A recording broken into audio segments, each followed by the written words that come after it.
how I discovered I had a mood disorder. But before I get into today's video, please do subscribe if you like videos about mental health, psychology, and relationships. That's what we talk about here. And I also have my Everything Eccentric series where I talk to people that have kind of done something off the beaten path that I find interesting, entertaining, and educational. And I'll be having another one of them very shortly. Also, Radical Self Respect, the book, coming out very shortly too. But back to today's video. How I discovered I had a mood disorder. So, probably around 12 or 13 years old is when I first discovered something might be up. It portrayed itself around puberty, and it was just a severe self consciousness and social anxiety. It always felt like I was not able to fit in. And when you have a lot of anxiety like that, it's really difficult to be confident. It's really difficult to be assertive and have a good belief in yourself. So the two things kind of compounded for me. And at first, my solution was to go to drugs and alcohol, which, at the time, I thought, hey, this stuff works, and so I'm going to like them. And that's as far as my thinking went. And went to heavy drinking, to other opiates, etc. And why? Because opiates are what medicated that sense of anxiety the best. I was able to have a belief in myself, I was able to limit my anxiety, and I was able to be social. I was able to be confident, and I was able to be all the things I couldn't before. And I still didn't recognize I had a problem though. Like I'd gone to rehabs, I'd gone to outpatient programs, and they had put me on anti-psychotics, such as geodon and zyprexa. And I think they diagnosed me at the time as a bipolar type 2.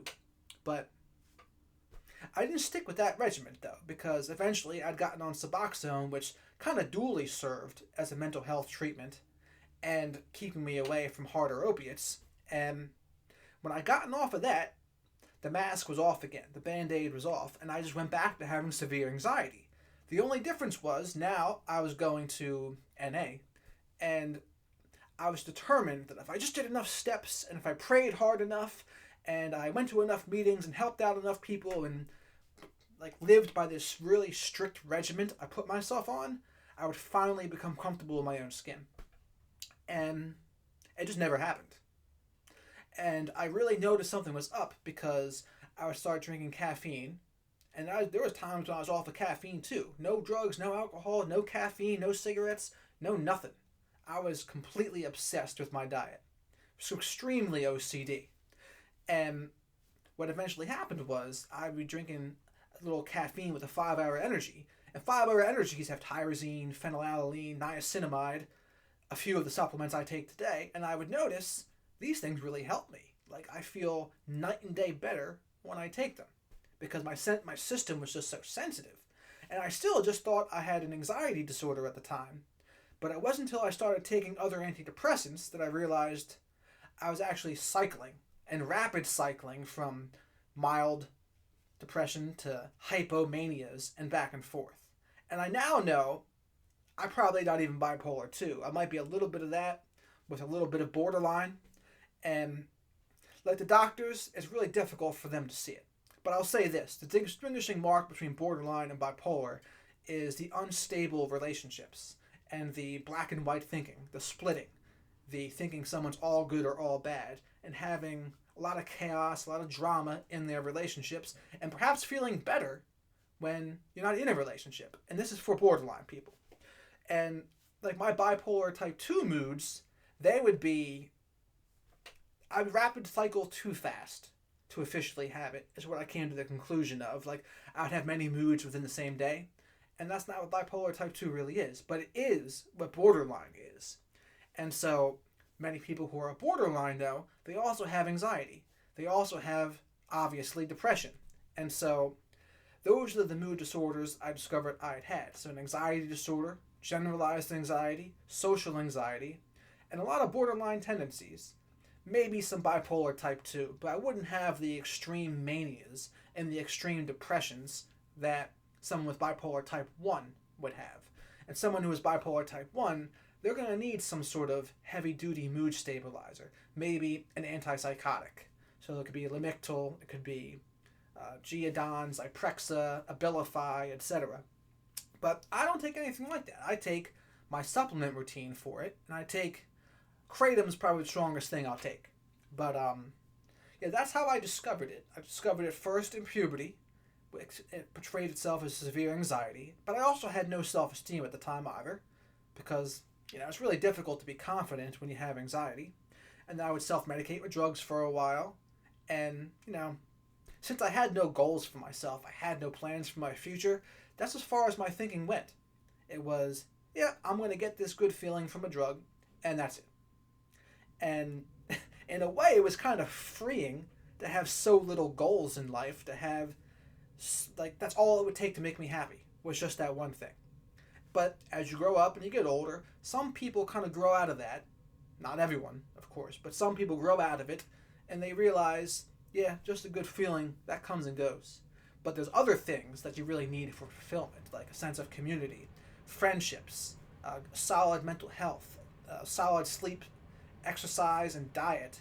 And eventually I got to those things. I got obsessed with those things in my mid-20s because I had an anxiety disorder, and so I had to be really regimented, or I thought I would not feel up to snuff. I had to work out my 5-6 days a week. I had to pray X amount of times per day, and I had to avoid any sorts of mind and mood altering substances, including caffeine and nicotine. I was obsessed. But it was because I had an anxiety disorder. And yeah, anxiety disorders are pretty painful, but there are plenty of natural supplement remedies, I should say, and there's also prescription drug remedies too. But bipolar type 2 stuff, which is what I thought I had for a while, a lithium orotate can really help that. And any kinds of antidepressants you have, if you're bipolar 2, you're going to need some sort of mood stabilizer, or else the antidepressant is going to make you rapid cycle. And that's not very good.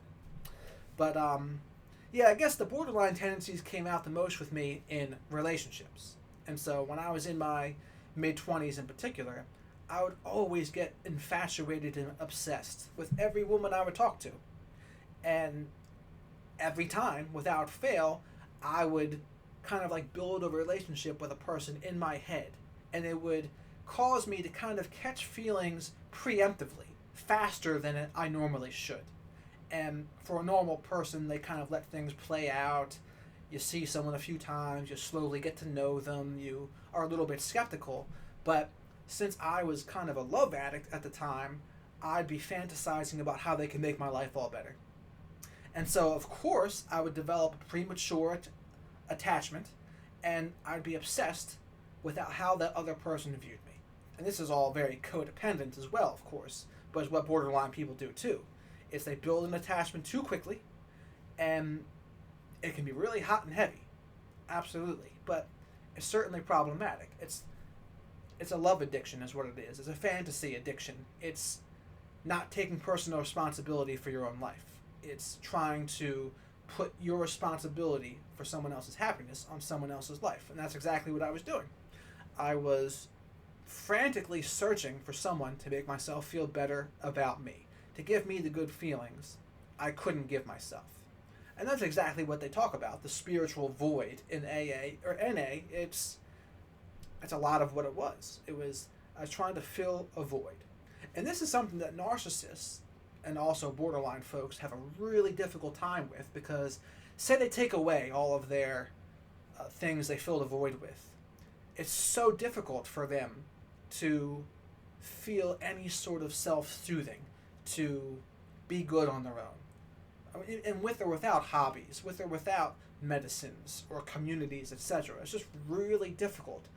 Narcissists and borderline folks both struggle with that anxious gnawing of always needing more and more supply. I think borderlines and narcissists both use supply, but they use supply differently from different angles. Narcissists generally just want more and more supply, and supply can almost be interchangeable, but the more status or the more attractive a person is, the more supply they will get from that person. A borderline person would generally just want one person, and they want that one person to be like a soulmate or the one. That's, in my mind, how I would distinguish between the two. But what are the answers? The answers really are to build a life you enjoy, So I've had to build a life that I enjoy and have goals. That's really been the one thing that's kind of been able to fill that gap of wanting to find someone. It's I have goals in my life. I have my YouTube channel. I have my book. I have the jobs that I do, and I have things like, and I work out a lot. So I have things in my own life that give me enough fulfillment. Now, it doesn't seem to fill the void as much as when I used to try to fill it with other people, but that's a story for another day. And I mean, that's how we all have to do to a point. We're supposed to have a life of our own, and then we can share it when we get to a certain point. When we get to a certain point of happiness. And I'm still in the process of building what can be shared, of course. And that's also a lifelong process. And I can go back and forth from that too, because sometimes they'll say, if you wait until you're ready, you'll never be ready. And it's like, yeah, there's a little truth in that too. But at the same point, if we try to get into a relationship too soon, we're probably more likely to build an unhealthy attachment to another person. So these are how I've discovered like the personality disorders and the mood disorders in myself. Obviously a very painful process, like especially when I was going from knowing I had an anxiety disorder to discovering I had something else. I had like the bipolar 2 or borderline tendencies and the really dark thoughts that would come with trying to get a good mental health routine. And yeah, when there's that kind of depression and suicidal idealizations in there, life can be very painful. Because one thing I'll say about depression is, and that's what I've discovered I also have, it's a thief.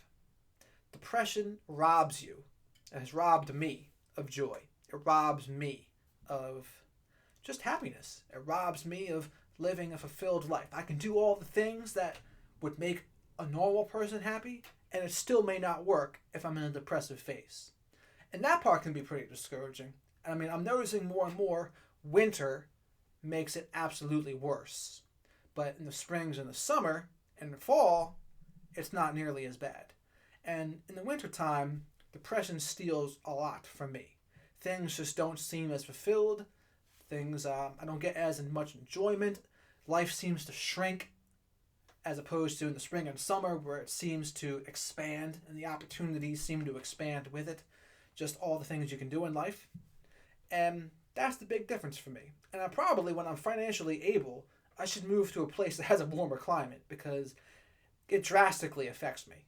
And it would be silly of me not to do something that would drastically help my mental health, which would be move into a warmer climate, like an Arizona or a Florida or a California or even somewhere in Central America or South America, for example, because it makes a huge difference.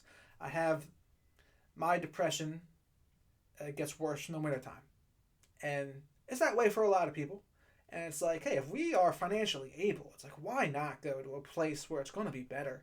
Why not go to a place where we're going to be in a better mood? Because all the depression does is rob us.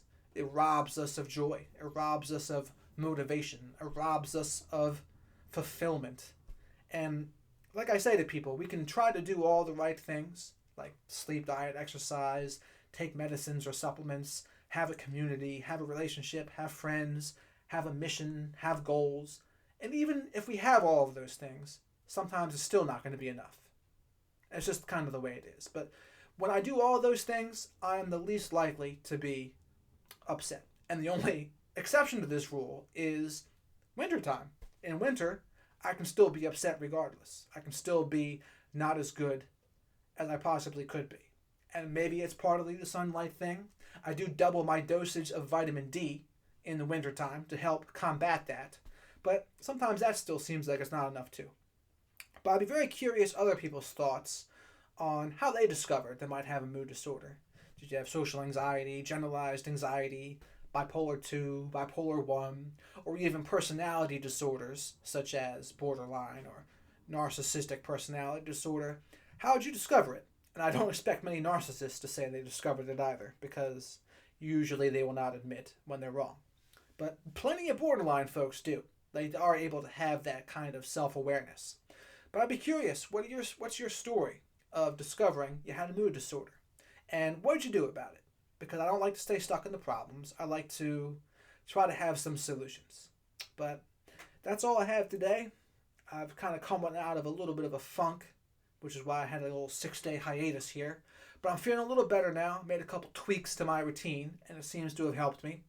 And it's a little warmer outside too. That might also have helped me a little bit. But with that, thanks for watching.